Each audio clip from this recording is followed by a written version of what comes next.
So shall we move into match preview? I feel like we've been going on for a while, but we can actually give our match preview now. So we can kind of go through our thoughts. We hinted towards Walker-Peters and Valery both heading towards full fitness now and can start to make an impact into the team.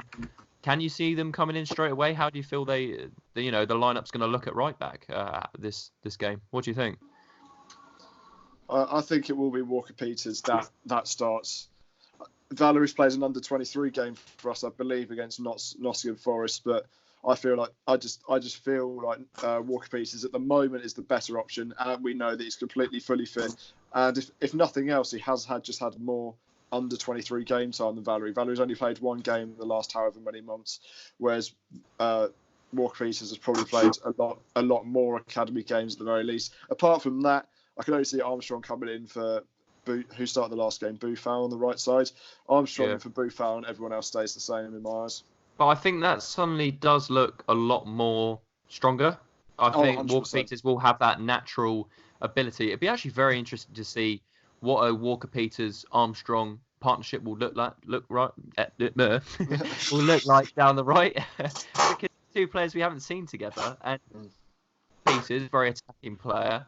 Armstrong can pick a pass, so those underlaps, those overlaps down that right, I think it could be a very interesting, an interesting dynamic down that right-hand side. Is that something you'd be looking forward to, Mike? Yeah, I think it, because I don't know how much Valery actually played in this system as well before he got his illness. So I think it'll be quite exciting to see both of them. I don't really mind either one coming in. I think Kyle Walker-Peters would be exciting because he's a new signing. I think Valery coming back would also be exciting because you look at how he played at the end of last season when he was playing as that attacking right wing back, had confidence in the world, scored a banger against Man United, played well against Tottenham. So I think both of them coming back in would be positives as well.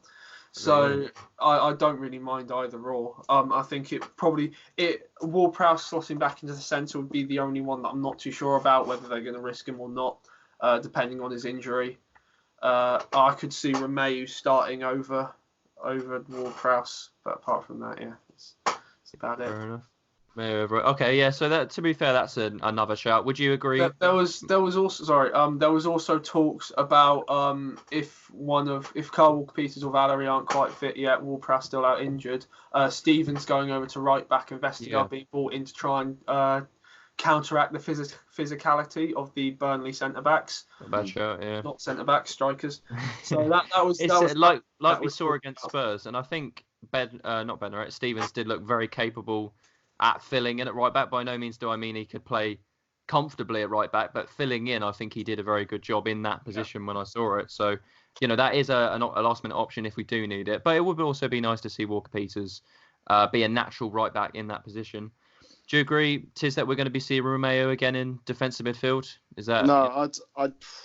It depends how much Ward-Prowse has progressed through his injury or what he's shown in training. If he's fully fit, there's no chance Ward-Prowse goes straight back in because he is that important. Because he's just that little bit more athletic. The amount of ground that he covers is fantastic, and he averages 2.6 tackles a game, which is, I believe, in the top 20. So I plug that nowhere.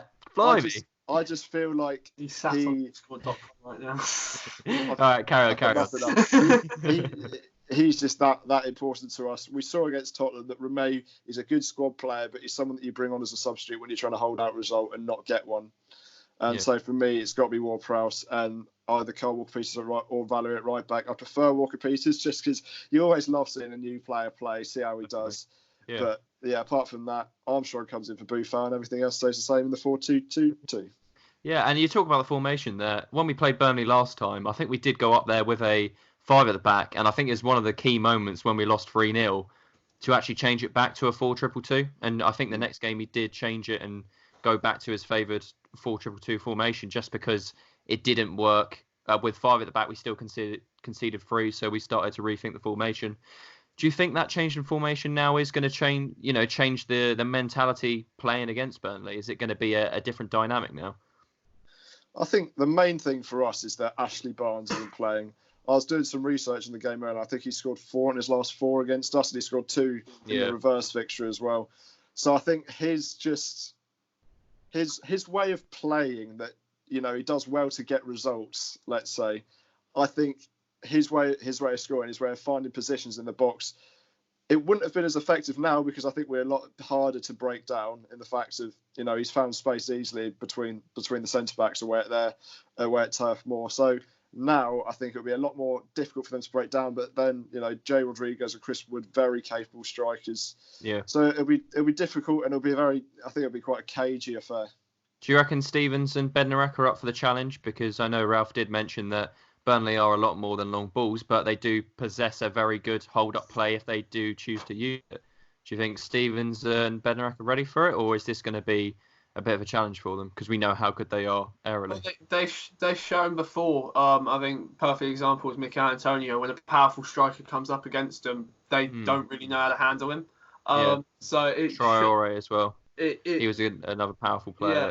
So it'll be an interesting one to see if they do deal with it or not. That is something that slightly worries me. But then also again, they could have absolute worldie performances and keep it together.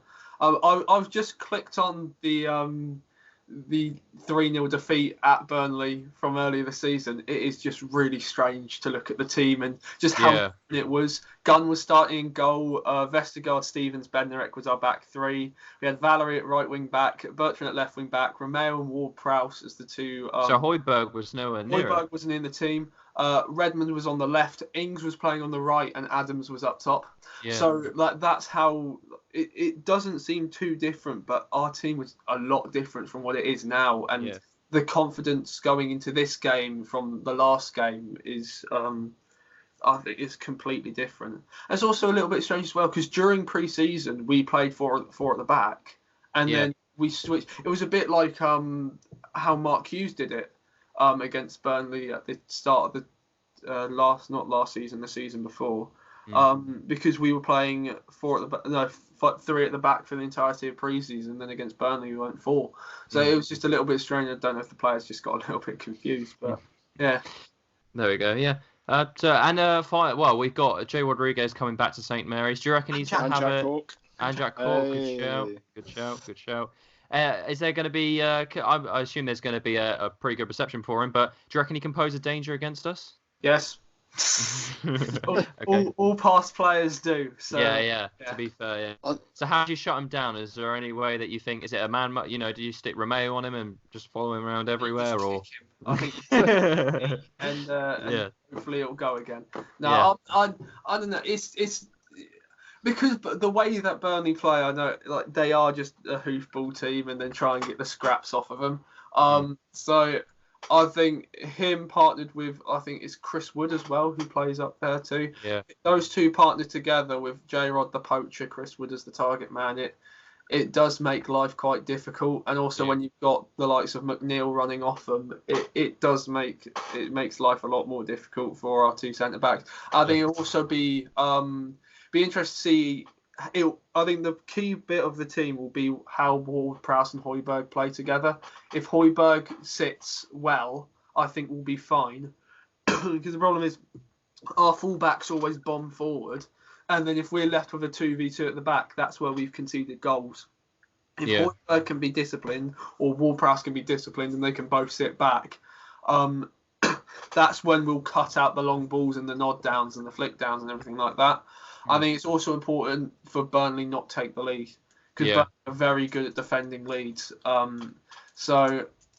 It will be a tough game. It will be a scrappy game, especially with 60-mile-an-hour winds on the weekend. Yeah, that would be good. To be fair, we could be recording this and it get called off altogether, and we'd just be absolutely.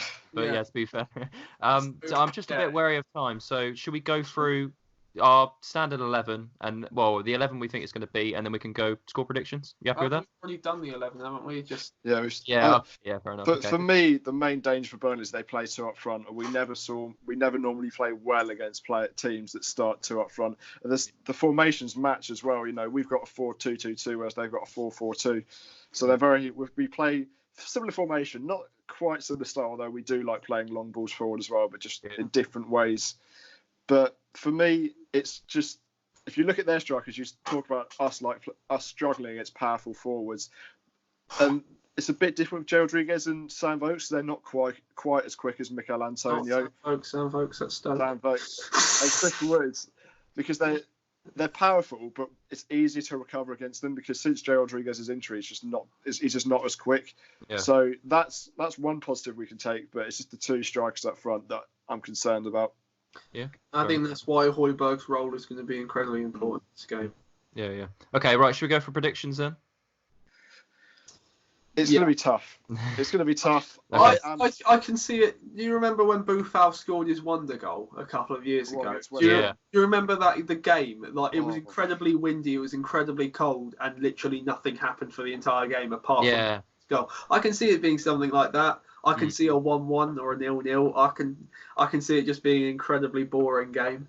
Yeah, I reckon it's going to be a 1-0, but I don't know which side it's going to go to.